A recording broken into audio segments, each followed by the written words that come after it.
Hello again, everybody, and welcome to another episode of Pop Not Soda. I'm your host, Jonathan Wright, and today's theme is spies. But anyway, we got a lot of great content coming up for you guys, including the Ultimate Fan Theorist, the top 5 James Bond villains, and a video about why spy films are so popular. But stick around, and coming up is the Fangirls Guide here on Pop Not Soda. This is the awesome Ultimate Fangirls Guide for people who've been living under a rock and don't know anything about spies. So in this episode of Fangirl, we're going to be looking at various spies that are really popular. And first up we have... Bond. James Bond.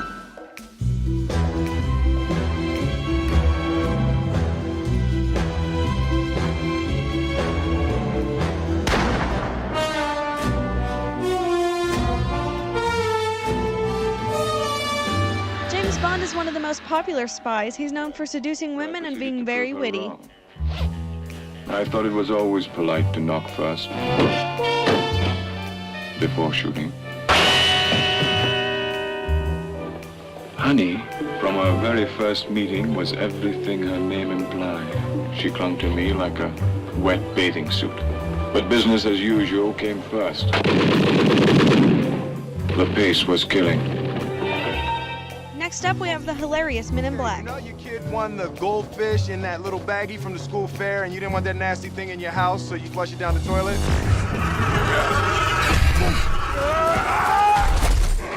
Well, this what happens. Men in Black features 2 secret agents fighting the world against aliens, although it can be sad sometimes. Look out!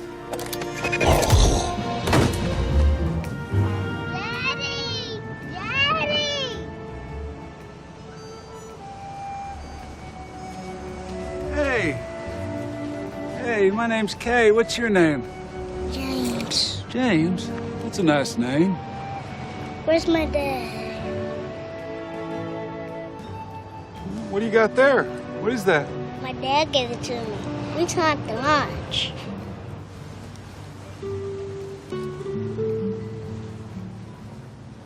Jesus Christ, that's Jason Bourne.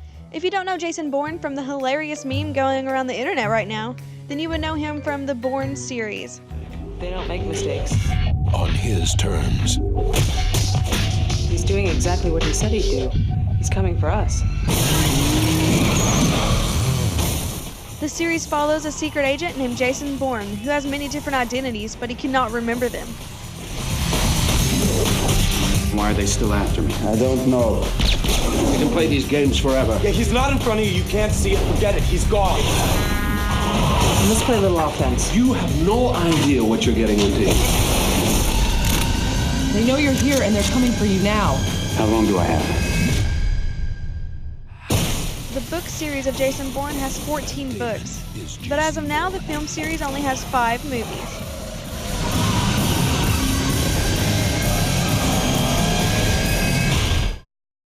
New from the Royal Supply Company comes the latest in espionage technology, the Mark III Wrist Aid. With a multitude of functions and settings in place, you can be sure that when you're on a mission, you're prepared, covert, tactical, a spy's best friend. The Mark III comes with a motion sensor that will alert you when people are close, so no one will get the jump on you. The Mark III also makes synchronizing watches easy when you're on joint operations. With the purchase of the Mark III, you will also receive a user's manual detailing all the functions and uses it contains. We offer a lifetime warranty for the product, and satisfaction is guaranteed or your money back. Call toll-free at the Mark III Wrist Aid, the future of tactical espionage and action. Hello and welcome to Pop Not Soda. Today we will be talking about the top 5 James Bond villains. The number 5 spot on the list belongs to Francisco Scaramanga, who is played by Christopher Lee. He's the main antagonist of the Bond film, The Man with the Golden Gun. Oddly enough, his signature weapon is a golden gun. Scaramanga was a high-priced hitman, supposedly the best in the world. At the age of 10, he became a trick shot for a traveling circus, and then was recruited by the KGB as an assassin, a job which, according to him, he was overworked and underpaid at. After a duel with James Bond at his mansion, which takes place in a funhouse, Bond manages to get the upper hand on Scaramanga and kill him. Number 4 is the villain Alec Trevelyan. He was formerly known as Agent 006 and was accompanying James Bond to a chemical weapons facility in the Soviet Union. During the mission, 006 gets captured and is apparently executed by the base's commander. Leaving his dead, Bond continues on with the mission and later escapes by a supply plane. Years later, Alec reveals to James that he is alive and is plotting to destroy the British government, since his family attempted to immigrate to Britain after World War II, but were instead returned to the USSR and executed by Stalin's death squads. He personally blamed Britain for his parents' demise. After a brief fight, Bond and Alec end up hanging off the side of a platform where Bond lets him go. Although the fall doesn't kill him, a falling antenna array certainly does. The next two villains on this list are simply henchmen for the other main antagonists of the films, but are still formidable villains on their own. Number 3 is the henchman to both Karl Stromberg in The Spy Who Loved Me and in the next film, Moonraker, to Hugo Drax. The henchman called Jaws is known for a few things, including his brute strength, the fact that he's almost unkillable, and his artificial jaw and steel teeth which can be used to crush almost anything. He dies at the end of Moonraker when the space station he's in explodes. Next up is Oddjob, who is a henchman to the mastermind Goldfinger, and in addition to being his henchman, Oddjob acts as Goldfinger's personal chauffeur, bodyguard, and goth caddy. For a man of such short stature, he boasts incredible strength, and his main weapon is his bowler hat, which has a razor in the brim. Later in the film, he is electrocuted by Bond at Fort Knox while trying to steal gold.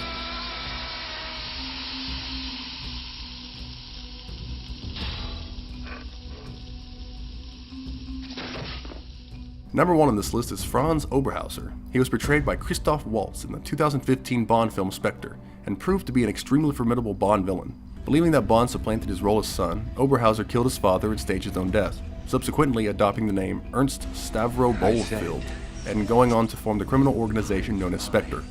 While being tortured, Bond managed to use his watch as a bomb to create an explosion and escape, scarring Oberhauser in the process.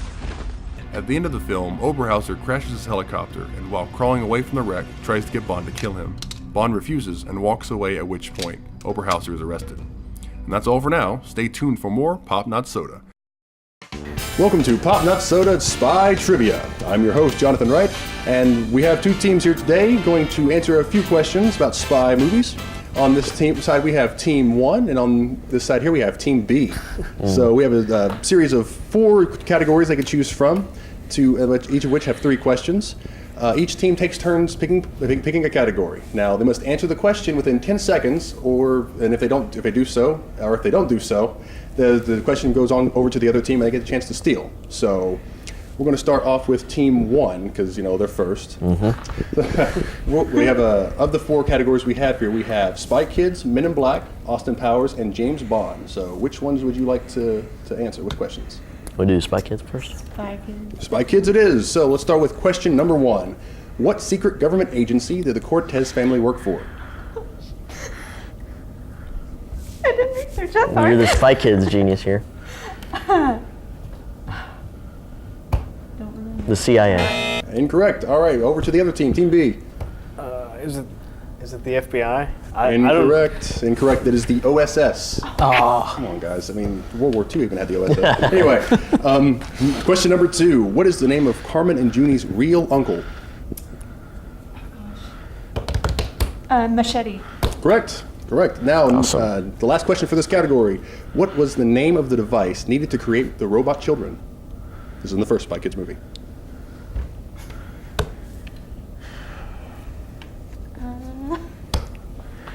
Does it have anything? Incorrect. Sorry. Team B? I think I know this. Is it the third brain? Correct. Boom! All right. That was just so now that these are the questions for this category, Team B, which category of the 3 that we have left do you want to choose? I can tell them to you to go. I would like to hear the categories. All right, we have Men in Black, Austin Powers, and James Bond. Do you want to do Austin Powers? Definitely. We want to do Austin Powers. Austin Powers it is. All right. Question number 1. How many characters does Mike Myers play in the Austin Powers movies? 4. Correct. All right. Question number 2. How much money does Dr. Evil always reference? $1 million. $1 million, indeed. All right, and question number 3. What famous singer played Foxy Cleopatra in Goldmember? That was Beyonce. Correct. All right, they got all 3 from that category. All right, back to Team 1. Which of the 2 categories we have left do you want to? I think we'll do James Bond. James Bond, all right. Question number 1. What is James Bond's favorite drink? Martini, shaken, not stirred. That's correct, all right. Question number 2. What 3-digit number is Bond most known for? 007. 007, correct. And the final question. What Bond movie has a soundtrack single from British singer Adele? Skyfall. Correct. Got all 3 of them this time. All right. Now, the last category for you is Men in Black. So, question number 1 for this one is, what type of creatures do the Men in Black work with? Aliens. Correct. All right, question 2. What is the one-lettered name of Will Smith's character? K. Incorrect. Over to you guys. J. Correct. Question number 3, the final one of the game here. What is the name of the memory erasing tool used in Men in Black? The neuralizer. Correct. All right, now the winner of these two, after the points have been totaled up, the winner is Team B. Congratulations, Team B. You did a wonderful job in answering questions. 1 point. Stay tuned for more Pop Not Soda. We all want to be spies, right? We want to go on crazy adventures of international intrigue and espionage, and live the charmed life of shaken, not stirred. But why? What exactly makes spy films so darn popular that men like James Bond and Jason Bourne become icons of cinema? Well, you can thank the Cold War for that. After the end of World War II, the world was split into two, East and West. Not to bore you with the details of this era, but the Cold War was a bad time for the US and Russia, both on the brink of nuclear war, and anything could have set the whole thing off. Instead of combat, most of the Cold War involved intelligence gathering and espionage. This trying and stressful time brought about a surge of interest in spies and secret agents. Spy films of the time show highly competent agents fighting for good against some bombastic evil mastermind or organization, where many of the heroes' escapades were highly over the top and wholly unrealistic compared to espionage in reality. You expect me to talk? No, Mr. Bond, I expect you to die. The spectacle of spy films helped to alleviate some of the distress amongst American citizens, giving them confidence and hope towards our spies playing for the home team. Even though the Cold War has passed, you still don't see the spy genre going away, even in our modern society. Films like the Bourne franchise, The Man from U.N.C.L.E., and The Kingsman are just a handful from the genre that belong to our age of entertainment. While our nation isn't undergoing something so dramatic as the Cold War, spy films seem to provide a commentary of the political climate of our time.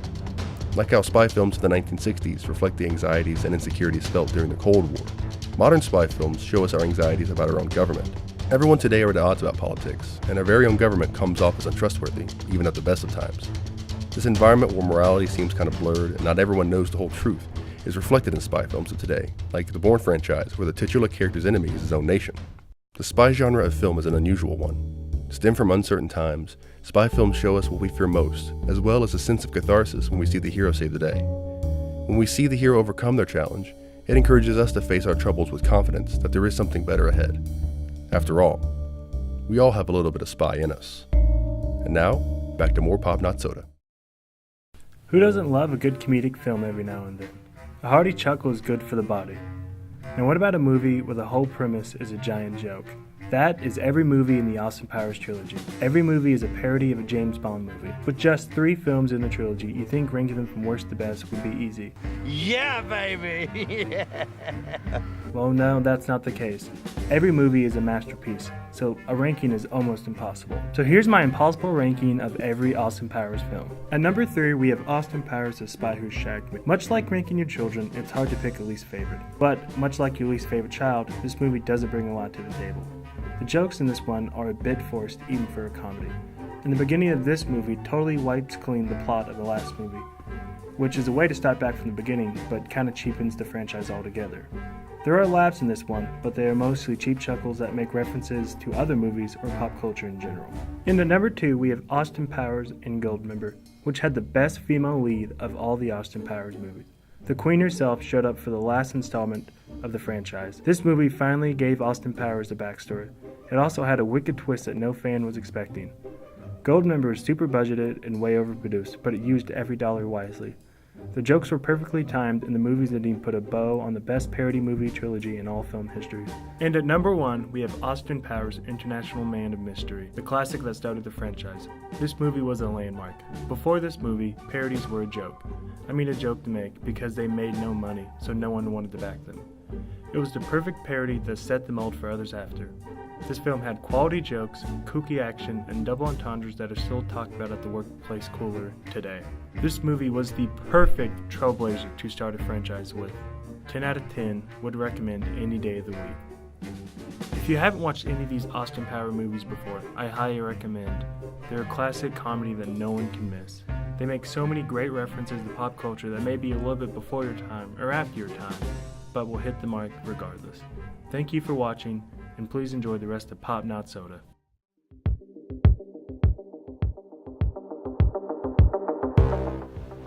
Greetings to all who are watching, and welcome to another spectacular episode of The Ultimate Fan Theorist. This is your captain speaking, aka The Ultimate Fan Theorist.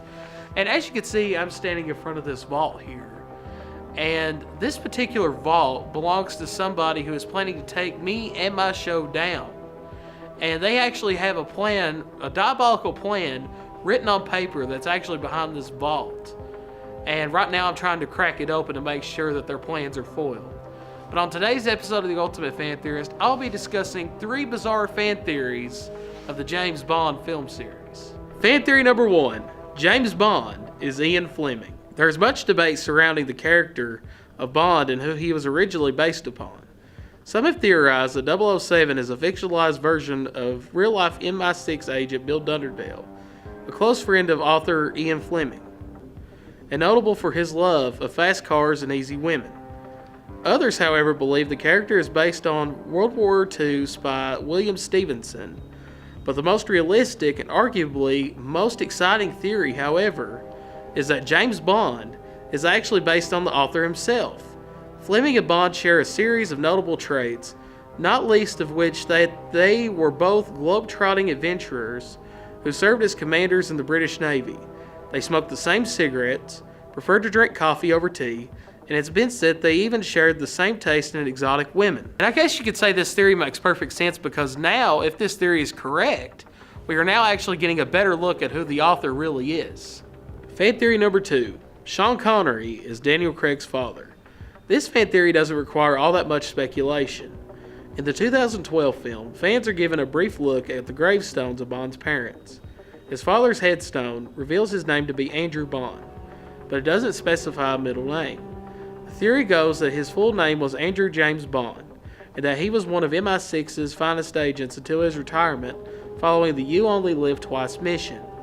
With plenty of bad guys left to deal with and more missions to be tackled, MI6 recruited more agents and assigned them to the codename James Bond in honor of their best man. I guess you could say this theory is definitely a no-brainer since Sean Connery does fit the category of being James Bond's father, but at the same time this theory can also be considered as a mind-blower as well. And finally, fan theory number 3, James Bond is a Time Lord. This is considered to be the most absurd but also the very best of all the James Bond fan theories. A seamless explanation as to why the Bond character appears to be the same age over 5 decades worth of films. Bond has had 6 faces over the years. The reason? Regeneration. And how he has managed to survive for so long in such a dangerous career, he doesn't. He regenerates at the end of every film. Well guys, that concludes this episode of The Ultimate Fan Theorist. Now if you'll excuse me, I have to crack this code of this safe and get this diabolical plan and destroy it before they take me and my show down. I refuse to let it happen, and it's not gonna happen. So stay tuned for the next episode. Well, that's all we have for today. Hope you enjoyed the show. Our next episode's theme is going to be Pirates for our season finale, so be sure to watch. In the meantime, I've been your host, Jonathan Wright, and enjoy yourself a nice glass of Pop Not Soda.